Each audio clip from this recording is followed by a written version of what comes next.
Alright, so the theorem we have here states that every convergent sequence is bounded. Recall that a sequence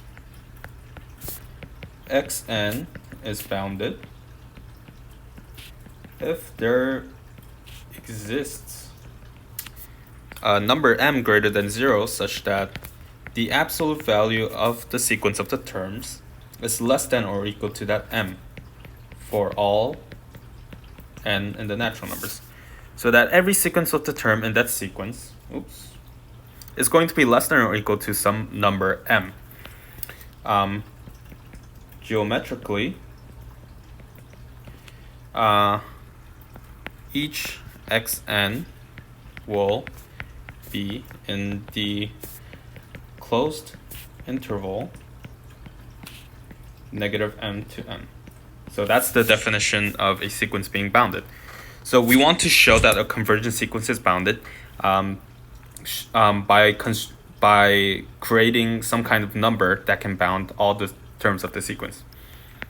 So for the formal proof, as always, let epsilon greater than 0 be arbitrary.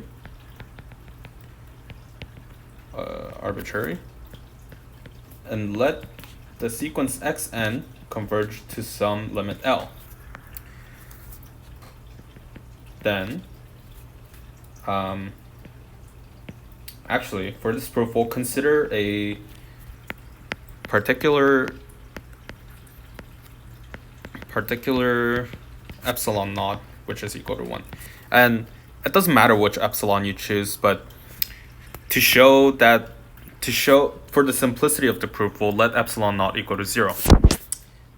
Then there exist big N and N such that whenever n is greater than or equal to that big N, it follows that absolute value of xn minus L is less than 1, which is the epsilon naught. And this is just a definition of a limit. That means for n greater than or equal to the big N, absolute value of xn is less than absolute value of L plus 1.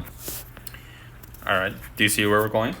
So to show what's going on visually, let's say we have a limit L, well, somewhere here, and the epsilon neighborhood here. Well, this is L plus 1, and this is L minus 1. Alright, so then we're going to have some terms of the sequence. Let's say x1 we have here, x2, x3, and maybe x4 here, and x5 here. But then there's going to be a term in the sequence, the big N term of the sequence, such that every term after that N term is going to be within the epsilon neighborhood of L. So we're going to have infinitely many terms within the epsilon neighborhood. Well, what does that mean? That means we only have finitely many terms outside the epsilon neighborhood of L. So specifically, there are n minus 1 terms outside the epsilon neighborhood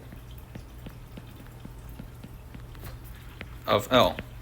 Well, if we can find the maximum, the max term of the terms that are outside the epsilon neighborhood, and compare it with that absolute value of L plus 1, then we just found a bound for all the terms of the sequence.